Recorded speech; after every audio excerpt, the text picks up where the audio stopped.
الحمد لله والصلاة والسلام على رسول الله. السلام علیکم و رحمت الله و برکاته. برادران و خواهران گرامی قدر، درس ما از کتاب تعظیم علم از شیخ صالح العثیمی حفظه الله تعالی میباشد. ما در درس گذشته با همراهی شمایان در بیان تعظیم علم، بزرگ داشته علم سخنرانی کردیم و صحبت ها کردیم. امروز باشد باز این کتاب مبارک را با همراهی شما ادامه خواهیم داد باذن الله تعالی. در اینجا مؤلف رحمه الله تعالی، نویسنده کتاب شیخ صالح العثیمی که الله او را رحم کند و بر او فهم نیکویی عطا فرماید، می‌فرماید قسم اول که ما با همراهی شما در درس گذشته گفتیم 20 قسم کامی در احکام تعظیم علم، بزرگداشت علم که شیخ بیان کرده است. در این موضوع ها با همراهی شما صحبت خواهیم کرد. امروز قسم اول آن را با همراهی شما خواهیم دید باذن الله تعالی. در اینجا شیخ صالح العثیمی حفظه الله تعالی در قسم اول می‌فرماید که تطهیر الوعاء العلم، یعنی پاکیزه نمودن و پاکیزه ساختن کاسه علم. در آن که تو علم رو میگیری آن رو پاکیزه نمودن سخنرانی میکند که این کاسه علم می‌فرماید شیخ این دل است، زیرا هر چیز کاسه ای دارد و کاسه برداشتن علم این دل انسان است، قلب انسان است. کاسه برداشتن علم این قلب انسان است. اگر ان همین کاسه وعا میگویند، اگر همین کاسه چرک باشد، آن چیزی را که در آن است آلوده میکند. آن چیزی را که در داخل آن است، در داخل قلب است، در داخل این کاسه است، آن را آلوده میکند، آن را آمیخته میکند. اگر هر قدر دل پاک باشد علم بیشتر به آن وارد می شود و هر قدر پاکی دل زیاد باشد قابلیت قبول علم نیز افزایش می یابد. پس مثال علم در دل مانند نورهای چراغ است. شیخ می فرماید که مثال علم در قلب انسان، در دل انسان مانند نورهای چراغ است. اگر شیشه آن پاک باشد نورهایش روشن می شود، چقدر جلو می دهد و روشنی می دهد و خانه را چقدر زیبا می کند. اما اگر که این شیشه این چراغ چرکین باشد، آلوده باشد، آمیخته باشد، پس نورهایش روشنی نمی دهد بلکه تاریکی می دهد. هر کی می خواهد که علم حاصل کند باید باطن درون خود را آرا بدهد و دلش را از نجاست ها پاکیزه نماید. چون که می‌فرمایند فالعلم جوهر لطیف لا يصلح الا لقلب طیب النظیف. می‌فرمایند زیرا که علم یک گوهر لطیف است که تنها برای دل پاک داخل می‌گردد و موافقت می‌نماید. پس تازگی دل، تازگی قلب با دو اساس بزرگ برمیگردد. تازگی قلب ما و شمایان با دو اساس بزرگ برمیگردد. اول پاک کردن آن از نجاست شبهه ها، شک و تردید ها. دوم پاک کردن آن از نجاست های شهوت ها، هوا و هوس. از این دو چیز باید انسان خود را پاکیزه نماید تا اینکه در دل وی این علم جایگیر بگردد.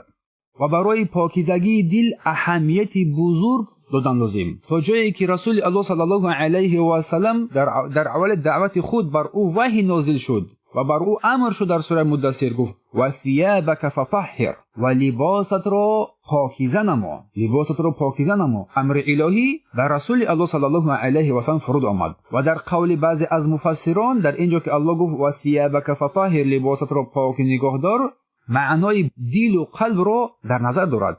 چه یک تفسیر نیکویی است این، چه یک اساس درست است. اگر تو از نگاه یک مخلوق یعنی یک انسان لباس چرکین داشته باشی و در بین آنها شرم نمایی، پس از نگاه الله سبحانه و تعالی با دل خود که در آن کینه و خشم و گناه و خطا و بدگمانی و بد اخلاقی هاست باید شرم بداری، باید شرم بداره انسان. مسلم ابن حجاج روایت میکند که از ابی هریره رضی الله عنه از رسول الله صلی الله علیه و سلم که نقل میکند که فرمود که ان الله لا ينظر الى صوركم، الله سبحانه و تعالی بر صورت شما، بر اموال شما نظر نمی کند و اموالکم، ولیکن ینظر الى قلوبکم و اعمالکم، ولیکن الله سبحانه و تعالی بر قلب‌های شما نظر میکند، بر عمل‌های شما نظر میکند. روایت مسلم است. پس هوشیار باش ای مسلمان، هوشیار باش از نیهانگاه‌های نفس، از حیله‌های نفس که اگر بر تو ظاهر شوند شکسته میشوی، مانند که یک خار قاق میشکند. برای همین مسلمان باید بسیار هوشیار و زیرک باشد. اگر هر کسی که دلش رو پاکیزه نگاه بدارد علم در آن جایگیر می شود و آنهای نجاست ها را از دلشان پاک نمی کنند علم بر داخل قلب آنها جایگیر نمی شود. بلکه رها شده میرود فرار میکند. اگر ما امروزها به احوال یک گروه از طالب علمان جویندگان علم در این موضوع نگاه کنیم، خطاگاه آشکار در آن خواهیم. احترام به علم کجاست؟ از انسانی که چگونه هوا و شبهه ها روز و شب در هوا و شبهه ها گرفتار است، در هوا و هوس خوب گرفتار است. این هوا و هوس، این شبهه ها در دل او شب روز حرکت میکند. وی را تصویرها، صورتهایی که حرام است دعوت میکند به سوی خود و سخنان بد و جنایتکارانه که دل را به خود میکشاند و قلب او پر از عملهایی است که در آن رضای الله سبحانه و تعالی نیست. از لذت بودن حرام، از نظر کردن به حرام، از گفتار حرام، از شنیدن حرام و غیره کارهای بی نهایت زیادی. پناه به الله. در وجود او غیل، فسادی، حسد، کینه، غرور، بغض جایگیر شده است. ریاکاری و چگونه این اشخاص با علم حقیقت مناسبت پیدا میکنند، چگونه این اشخاص با همه این که در قلب خود جایگیر کرده هستند با میخواد صاحب علم بگردند. آنها هرگز به سوی علم نمیروند. اگر بیروان علم پیدا نمیکنند و حتی علم به سوی آنها نظر نمیکند، حتی علم بر آنها نظر نمیکند، نمینگرد. و سهل ابن عبدالله فرمودند حرام است برای دل انسان که نور وارد شود اگر در آن چیزی باشد که الله سبحانه و تعالی آن را دوست ندارد، آن را بد بیند. سپس مؤلف حفظه الله تعالی علی حفظش نماید میفرماید که در اول نقل خود در مقعد اول یکی از عوامل احترام به علم را ذکر نمودیم و این است که طهارت ظرف علم، طهارت وعا ظرف میگویند، پاکیزه نمودن ظرف علم و منظور از ظرف در اینجا محل نگاهداری علم است که این قلب است. و سپس او مؤلف رحمه الله تعالی بر طور روشن بیان کرد برای ما و شمایان که این ظرف، این دل انسان است که در آنجا تمام سیر و اسرار جایگیر میگردد، تمام علم در آنجا فرا میگیرد و این همان قلب است. زیرا هر یک کس یک مقصد و هدفی مشخص برای خود دارد، ظرف مخصوص در داخل قلب خود دارد و ظرف علم بهترین چیز که انسان در قلبش آن را جایگیر مینامد. و فرمود همچنین که او به دو حالت قلب و رابطه آن با علم اشاره کرد. مؤلف رحمه الله تعالی به دو حالت قلب و رابطه آن با علم اشاره کرده میفرماید. حالت اول، اگر قلب انسان پاک باشد علم به آن راه می‌یابد، فایده می‌بخشد و قابلیت آن برای فهم و قبول علم زیاد می‌گردد و علم را می‌پذیرد. اما حالت دوم باشد اگر قلب با آلودگی‌ها، با عمل‌های ناگوار ناشایسته آمیخته باشد، از گناه‌ها و نیتی بد آلوده باشد، پس علم نمی‌تواند در آن جایگیر شود و اگر جایگیر هم شود با کمبودی اهمیت آن و نارسایی از آن روی می‌گرداند، بر او منفعت نمی‌دهد. یا اگر در قلب انسان علم جایگیر شود با نارسایی‌ها، با کمبودی‌ها روپرو می‌شود. این حالت به مثل آن است که اگر شیشه که نور را در آنجا می‌خواهیم، شیشه‌ای که هست که با واسطه شیشه انسان نور پیدا می‌کند، نمی‌خواد است؟ بله. پس اگر با واسطه انامیشه آن نور را که می‌خواهیم بر جای بگذاریم و تنظیم آوریم، اگر همین شیشه آلوده باشد، آمیخته باشد با چرکینه‌ها، آن نور از داخل وی نمی‌براید و مثل چراغ. از این رو شیخ می‌فرماید که پاک کردن قلب از مهمترین چیزها به شمار می‌رود. به معنای پاک کردن آثار بدی فکر از چیزهای ناشایسته و ناگوار که آن همین چیزهای ناشایسته و ناگوار تأثیر منفی در قابلیت فهم و درک و قبول انسان می‌گذارد و فهمیش انسان را چیزی خوب می‌گرداند و چیزی بد ضایع می‌گرداند. و مثال علم را شیخ می‌فرماید که در دل انسان به منزلت به مثال نور است، نوری که در داخل لامپه است. چگونه روشنی می‌دهد؟ در داخل چراغ چگونه نور را می‌افکنیم و سپس شیشه را می‌گذاریم، چگونه روشنی زیادی می‌دهد. آن همین علم، آن همین گونه است. وقتی که آن همین شیشه، آن همین ظرف علم اگر صاف باشد، پاکیزه باشد، نور روشن می‌شود و پرقوت می‌گردد. و اگر آن آلوده باشد، نور کاهش می‌یابد و خاموش می‌گردد، حتی تا درجه خاموشی هم برده می‌رساند. این کلمات رو به عباره دیگر بگیریم، کثیف شدن ظرف علم در آنچه که تو علم می‌گیری که قلب تو است. اگر این کثیف شود، پلید شود، نور علم رو یعنی فهمیش و درک و حقیقت رو محدود می‌کند، کم می‌کند، حتی از بین هم می‌برد تا آن اندازه‌ای که پراکنده می‌شود و نابود می‌شود. و کثیف شوی نور در داخل چراغ این به معنای فراموشی یا کمبودی فهمیش در قلب انسان وابسته بر علم است. دیگر علم انسان از آن علم بهره نمیگیرد، بهره نمیبرد. و در ادامه مؤلف حفظه الله تعالی میفرماید که اگر انسان خواسته باشد علم را به دست آورد، باید اولا به تازگی دل خود اعتبار دهد و این قلب خود را از تمام نوعهای آلودگی ها نگاه بدارد و پاکیزه نماید. همان گونه که ظرف علم قلب باید برای نگاه داشتن علم صاف و تازه باشد، علم واقعی، علم مفید، فایده بخش، سودمند به قلب انسان در قلب پاکیزه انسان باید داخل شود. اما در قلب چرکین علم داخل نمیگردد. اگر داخل گردد با آمیختگی ها. سپس مؤلف فرمود که علم این یک گنج فایده بخش است که برای فایده و پیشروی انسان در دنیا و آخرت ضرورت دارد. فایده می بخشد و نمی شود که با قلب داخل بگردد که قلب پاکیزه نباشد، قلب چرکین باشد، قلب آلوده باشد.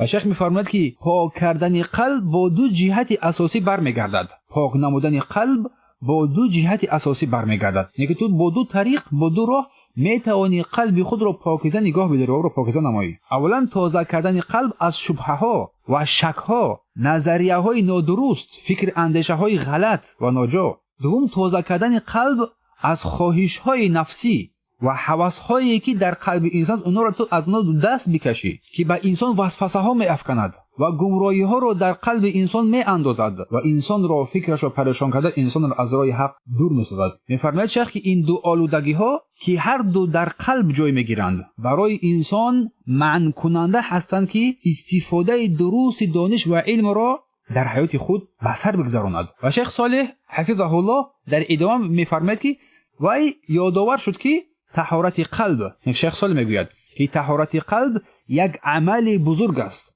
که تا حال در اسلام اهمیت شدید پیدا کرده است. تا حال زیرا پیامبر صلی الله علیه و سلم اولین تعلیمات خود را با ترغیب سازی تازگی قلب آغاز کرد. الله سبحانه و تعالی در سوره مدثر در اول آیات که او صلی الله علیه و سلم بر او نازل شد فرمود و ثیابک فطهر و جامعت را از نجاست ها پاکیزه دار، نگاه دار. اشاره به تازه کردن لباس نه تنها تازگی ظاهری آدم ها. امروز میبینیم که بیشتر مردم ظاهری خود را تازه نگاه میدارند، بنیهایت زیبا هستند و خود را زیبا نگاه میدارند. بلکه میفرماید اشاره میکنه که بلکه تازگی قلب را باید انسان نگاه بدارد. باید انسان تازگی بهار قلب را فراموش نکند پیش از آنی که بر بدن خود اهمیت میدهد. در تفسیر این آیت موافقی نظریه های بسیاری از عقیده اهل سنت و جماعت اگر بنگریم با تفسیر جریر ابن طبری رحمهم الله تعالی نشان میدهد که منظور آیت، مضمون آیت، تفسیر آیت تازه کردن عمل ها از هر گونه آلودگی ها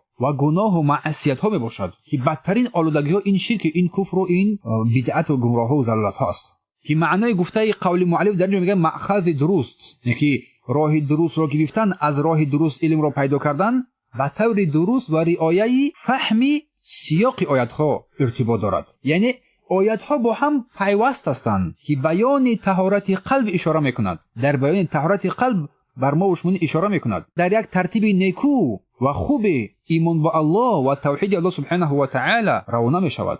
در سیاق این آیات که در سوره مدثر به طور روشن نشان میدهد که اولین سپارش با ایمان بود. اولین سپارش الله سبحانه و تعالی با او سبحانه و تعالی ایمان آوردن، با توحید الله سبحانه و تعالی زندگی کردن بود. و ربک فکبر فرمود الله سبحانه و تعالی در سوره مدثر، با تکبیر و تعظیم الله سبحانه و تعالی عبادت های مخصوصی که پروردگار برای شما قرار داده است آنها را انجام بدهید. پروردگار بزرگ بشمارید، عظیم بشمارید. سوره مدثر آیه 3. پس این آیه کریمه که سپس میآید که ولی با ثیابک فطهر، لباس خود را پاکیزه نگاه دار، ذکر می شود و اشاره می شود که نه تنها با تازگی بدن بلکه با تازه کردن عملهای قلبی نیز انسان باید اهمیت بدهد. تازه نمودن بنده قلبش را از عمل و آثارهای حرام، از گناه و معصیت، از کبر و غرور، از پیروی کرکرانه، از تقلید کسی تازه نماید. این عملها نه با ایمان موافقند، نه با توحید موافقند، نه با انسانیت موافقند. باید با طور شدید شیخ می‌فرماید اینا باید پاکیزه بگردند.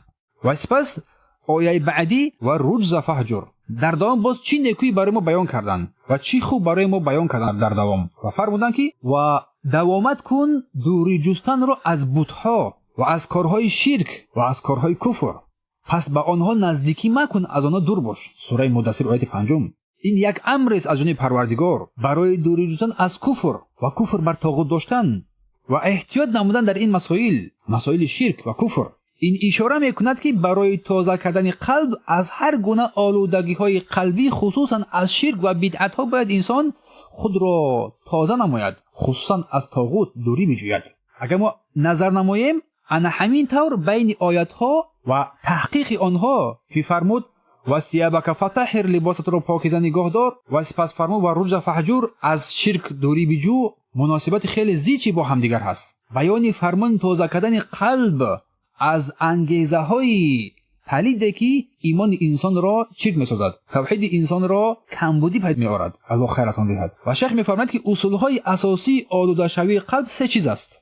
اصول‌های اساسی آلوده شوی قلب این سه چیز است. یکم نجاست شرک، شرک کردن در اعتقاد در الله سبحانه و تعالی یا در عمل‌هایی که با توحید ضدیت دارد. دوم نجاست بدعت با عمل‌های نوپیدا و غیری شرعی، عمل‌های عنعنوی که در هر شهر و دیار انجام می‌یابد مخالف گفته رسول الله صلی الله علیه و سلم است و بر گفته پیامبر هیچ مطابقتی نمی‌کند. و سوم نجاست معصیت، گناه. معصیت عمل‌هایی میباشد که با گناه و فسادگیری و فسادکاری موافقند و باعث آلوده شدن قلب و پست رفتن معرفت و دانش انسان و عقل انسان میگردد. و این سخنها را ابن قیم رحمه الله تعالی در کتاب الفوائد ذکر کرده است. شیخ می‌فرماید و تأکید می‌کند که این سه نوعی آلودگی ها قلب را مانع می‌گرداند، مانع قلب می‌شود برای رشد علم، برای رشد ایمان. و شیخ می‌فرماید که آدم باید از این گونه آلودگی ها آزاد باشد و خود را آزاد نماید. و می‌فرماید که اگر تو، شیخ صالح می‌فرماید، مؤلف رحمه الله تعالی برای ما و شمایان خیلی اشاره‌های نیکویی می‌کند. می‌فرماید که اگر تو از نگاه کردن مخلوقات مانند خود که به خاک و چرکینی آلوده هستند که لباسشان چرکین هست خجالت بکشی، پس از نگاه کردن الله سبحانه و تعالی با قلبت که در آن غیبت ها، مصیبت ها، چرکینی ها، گمراهی ها و خطاگی ها موجود است باید خجالت بکشی. سپس مؤلف حدیثی که از ابو هریره رضی الله عنه روایت است اشاره میکند و میفرماید که رسول الله صلی الله علیه و سلم فرمودند ان الله لا ينظر الى صوركم و اموالكم ولكن ينظر الى قلوبكم و اعمالكم. الله سبحانه و تعالی به شکل ها و اموال شما نمی نگرد، بلکه او سبحانه و تعالی به قلب ها و عمل های شما نظر میکند. در این حدیث اگر ما اهمیت بدهیم، اگر خوب اهمیت بدهیم و این حدیث را، در اینجا میفرماید که در این جای نظر کردن الله سبحانه و تعالی این قلب بنده است. الله سبحانه و تعالی با دو چیز نظر میکند در این قلب. یکم قلب بنده را نظر مینماید، اولا قلب بنده را نظر میکند. الله با تازگی قلب و حقیقت ایمان که در آن است نظر میکند. دوم عملهای خودی بنده، عملهایی که آن بنده در زندگی انجام میدهد برای الله سبحانه و تعالی اهمیت دارد. اینم پس تقوا این یک موجودیت است که از قلبی تازه و عملهای صالح ساخته می شود. با قلبی تازه و عملهای صالح و نیکو ساخته می شود، نه با عملهای چرکین و پلیدی ها. وقتی که قلب بنده با عملهایش کامل می شود، حالت و مقام او نزد الله سبحانه و تعالی نیز کامل می گردد.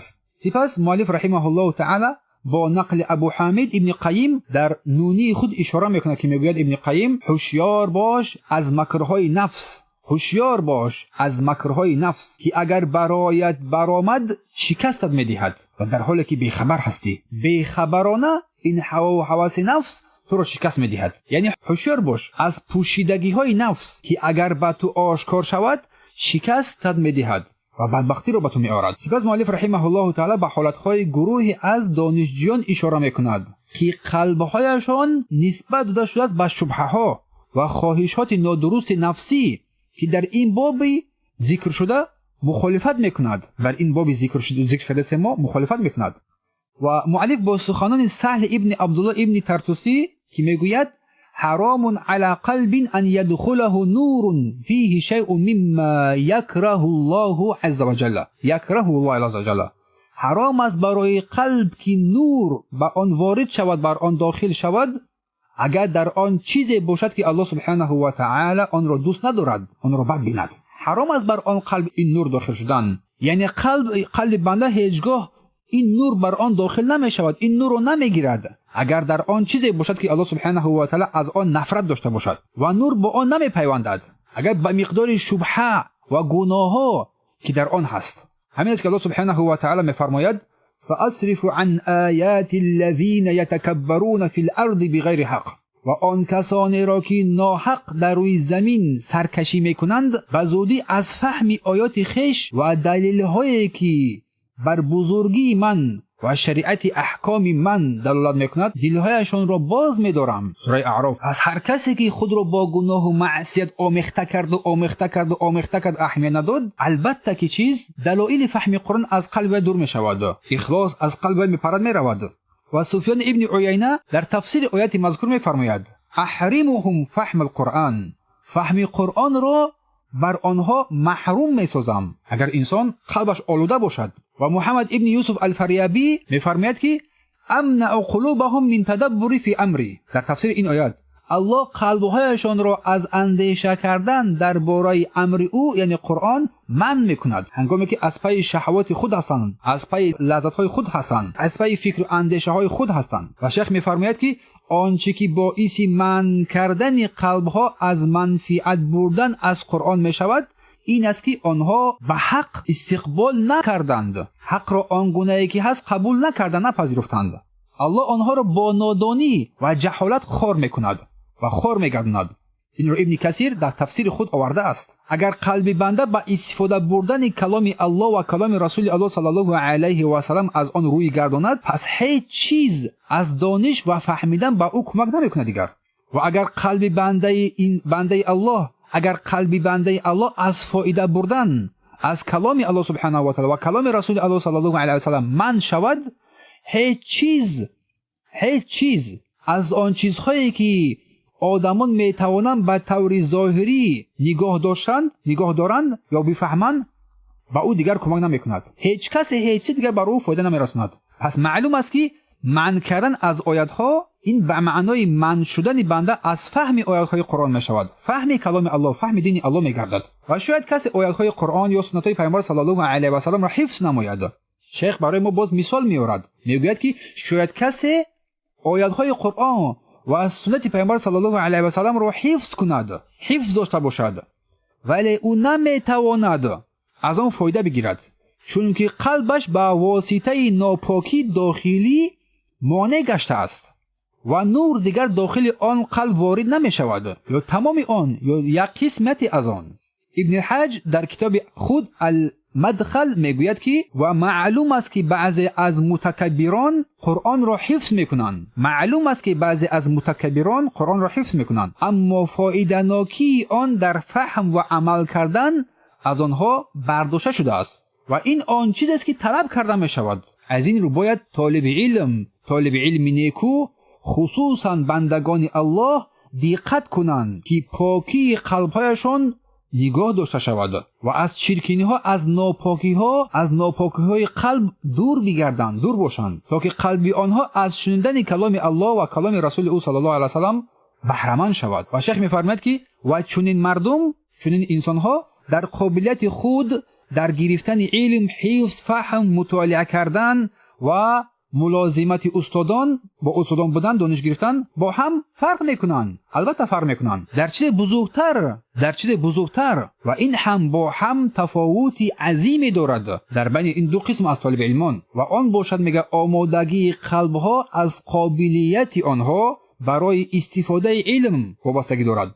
و هر یک از این دو قسم از دانشجویان وابسته با تازگی دلشان فهم و درک میگیرند. کسی که دلش را کاملا تازه کرده است، دلش را کاملا تازه نگاه میدارد از علم، حتی اگر حفظ هم نکرده باشد، حتی در حفظ اگر از دیگران کمتر باشد یا در فهمیدن مقصد سست‌تر باشد، بیشترین استفاده بیشتر دارد. ولی علم تنها با قواهای ظاهری مانند ذهن خوب و حفظ قوی وابستگی ندارد، بلکه اساس با آنچه که در باطن در تازگی قلب و روی آوردن به الله سبحانه و تعالی است با این وابستگی دارد و قدر و فایده علم با تازگی دل و اراده راستین با الله سبحانه و تعالی است، نه تنها با ذهن، نه تنها با حفظ خوب. همین است فرمایش شیخی بعضی حتی کمتر دانش دارند اما با دل پاک از علم بیشترین برکت رو به دست میارند و بعضی با هم قوه‌های ذهنی دارن، حافظه خوب دارن، با دیل آلوده با چرکینی‌ها از علم هیچ فایده نمیگیرن. یک معلوماتی دارن خلاص. اگر میخوای که علم برای یک نقشه حیاتی زیبا باشد،